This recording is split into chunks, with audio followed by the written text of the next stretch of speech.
Techno रूज में आप लोग का स्वागत है। और आज की टेक्नो शुरू करते हैं उससे पहले आप लोगों से एक सजेशन चाहिए और यहाँ पे मैं पोल देने वाला हूँ, उसमें आपको वोट करके बताना है कि मैं अगर आपको पता होगा मैं Realme के इवेंट में गया था और Realme 3 Pro की मैंने अनबॉक्सिंग किया था स्टेज पर लाइव, मतलब Realme के फैंस थे वहां पर 300 से ज्यादा थे, उनके सामने मैंने किया था, तो मेरे लिए एक अपॉर्चुनिटी थी। तो वो पूरा फुटेज मेरे पास है, पूरा वीडियो है। अगर आप चाहते हैं वो वीडियो में अपलोड करूँ तो आप मुझे कमेंट करके बताइए, वोट करके बताइए, तो मैं कल सुबह में वो अपलोड करूंगा और शाम के अंदर हमारा क्वेश्चन आंसर सीरीज आएगा। क्योंकि फिर मैं नहीं चाहता कि लोग अपलोड करने के बाद कमेंट करें हाँ देख बिक गया, स्टेज पे चला गया, देख पैसे खा लिया, ये कर लिया। वो मेरे लिए एक अपॉर्चुनिटी, तो मैंने सोचा कि अगर करना है तो इससे पहले मैं आपसे सजेशन ले रहा हूं। अगर ठीक है तो आप मुझे पोल करके बताएं, अगर आप चाहेंगे नहीं करूं तो मैं नहीं करूंगा, मुझे कोई परवाह नहीं, क्योंकि मैं गुमराह नहीं करता हूं और मैं झूठ बातें नहीं करता, जो है वही सीधा फैक्ट बात बताता हूं।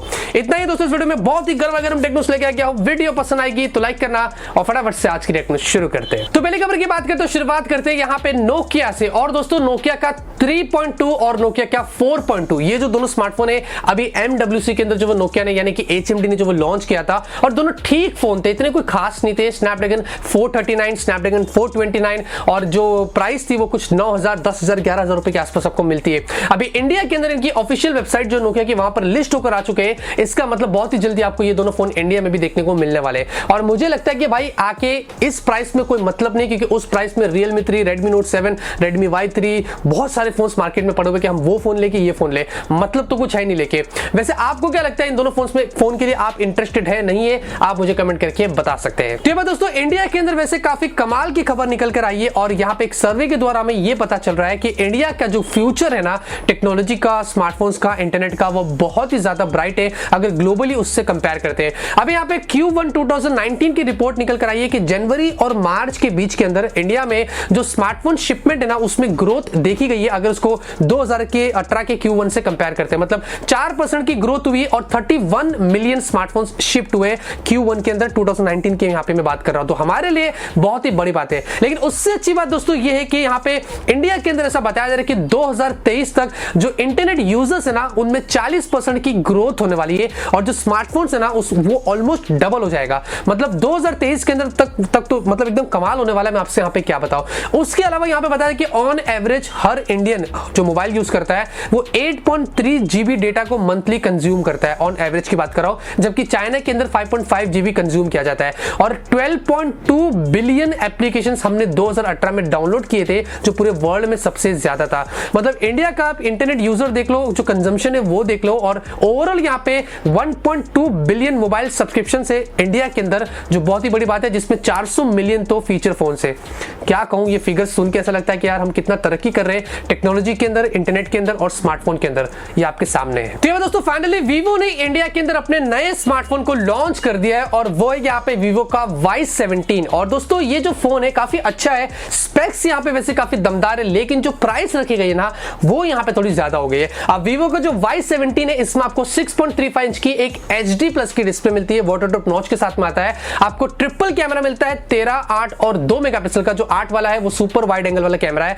उसके अलावा 5000 mAh की आपको बैटरी मिलती है, 20 मेगापिक्सल की सेल्फी है, 4 GB की रैम है, 128 GB की स्टोरेज है और साथ में हीलियो P35 वाला आपको प्रोसेसर मिलता है। जी हाँ, अब प्राइस जो रखी गई है वो 17,990। तो मेरे हिसाब से हीलियो P35 के लिए ये काफी ज्यादा हो गया। अगर ये 12-13 हजार के आसपास आता तो मेरे हिसाब से बहुत ही कड़क फोन होता था, लेकिन अभी वीवो है उसने इस तरीके की प्राइस डिसाइड किया है, इसमें हम क्या कर सकता है। तो यहाँ पे दोस्तों Realme की तरफ से खबर आ रही है और Realme 1, Realme U1 और Realme 2 Pro ये जो तीनों स्मार्टफोन है आप लोग को अभी बहुत ही जल्दी इसमें कलर OS 6 Android 9 Pie का अपडेट मिल जाएगा और साथ में यहाँ पे आप लोग को हाइपर बूस्ट वर्जन 2.0 टेक्नोलॉजी का फीचर भी इसमें देखने को मिलेगा। और इन तीनों फोन्स में अगर इस अपडेट के साथ में ये फीचर आता है दोस्तों, तो आप लोग को गेमिंग के अंदर जो परफॉर्मेंस मिलेगी वो बहुत ही बेटर मिलेगी। जो टच रिस्पॉन्स होगा वो भी अच्छा होगा और थोड़ा फ्रेम रेट में भी आपको हेल्प करेगा। तो ये टेक्नोलॉजी जो है वो आपको इन तीनों फोन्स में मिलेगी कलर OS 6 के साथ में। देखते हैं यहाँ पे कभी आता है, वैसे उन्होंने ऑफिशियली कंफर्म कर दिया है और जैसे ही आएगा मैं आप लोगों को जरूर इसके बारे में बता दूंगा। और यहाँ पे दोस्तों जो Realme की तरफ से बड़ी खबर ये निकल कर आ रही है कि Realme यहाँ पे चाइना के अंदर मई के महीने में अपना एक फ्लैगशिप स्मार्टफोन जो वो लॉन्च करने वाला है। जी हाँ,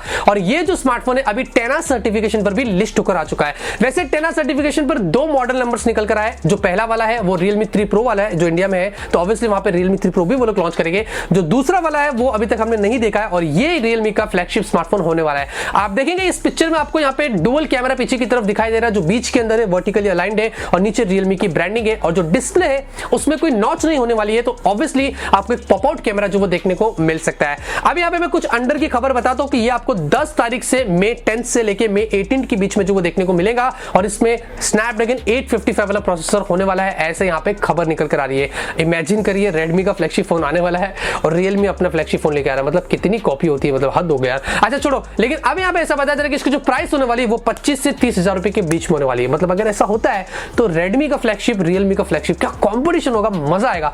मई के महीने में हम जाएंगे, इसका हैंड्स ऑन भी करेंगे, आपको सारी जानकारी दे देंगे। तो दोस्तों Xiaomi की तरफ से खबर आ रही है और Xiaomi ने यहाँ पे चाइना के अंदर अपने एक नई इलेक्ट्रिक बाइक को यहाँ पे जो वो लॉन्च कर दिया है। और हमें पता है ये Xiaomi एक ऐसी कंपनी जो बहुत कुछ लॉन्च करती है और अगर ऐसी एक इलेक्ट्रिक बाइक इंडिया में भी लेके आ जाना तो मजा आ जाएगा। वैसे ये है Xiaomi का हीमो T1 इलेक्ट्रिक बाइक और हीमो के साथ में मिलकर Xiaomi ने इसके पहले भी काफी इलेक्ट्रिक बाइक्स को लॉन्च किया है। अभी फिलहाल के लिए क्राउड फंडिंग में और हमें नहीं पता इंडिया में कभी आएगा। वैसे आपको 60 किलोमीटर तक ये चलेगा सिंगल चार्ज पर और साथ में इसमें 14,000 mAh की आपको बैटरी मिलती है, आपको डिस्प्ले मिलता है और बहुत कुछ मिलता है। मोबाइल से कनेक्ट करके भी आप बहुत सारी चीजें यहाँ पे कर सकते हैं, तो काफी कूल है, ऐसी चीजें क्यूट लगती है। और अगर ऐसी चीजें Xiaomi इंडिया में भी लेके आता है तो मेरे सबसे काफी मजा आएगा। तो यहाँ पे दोस्तों टी सीरीज वर्सेस PewDiePie का ये जो जंग है ना, अब यहाँ पे फाइनली हमें कोई पॉजिटिव रिजल्ट्स यहाँ पे जो वो देखने को मिल रहे हैं। अब यहाँ पे मैंने जब चेक किया था, अभी आज की बात कर रहा हूँ, तो टी सीरीज ने भाई PewDiePie को ना मिलियन सब्सक्राइबर्स से ना पीछे छोड़ दिया। टी सीरीज आगे निकल गया और PewDiePie यहाँ पे पीछे होगा। जब मैंने चेक किया तो कुछ टी सीरीज 96 पर था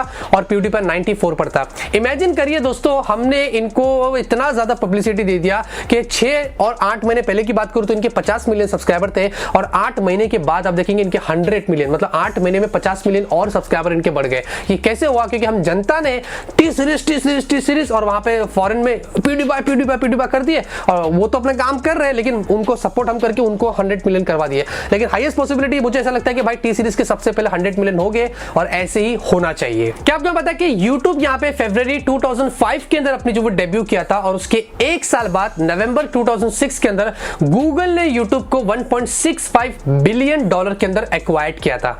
जी हाँ, तो आज की न्यूज़ पे खत्म होती है। उम्मीद करता हूं आपको आज की न्यूज़ पसंद आई। अगर आपको पसंद है तो जरूर इस वीडियो को लाइक करिए। मैं से आप लोग के लिए डेली टेक्निक देता रहूंगा, आप लोग को ऐसे ही अपडेट करता रहूंगा। मिलते हैं आपसे अगले वीडियो में एक नए वीडियो के साथ। Till then have a great day and always keep smiling.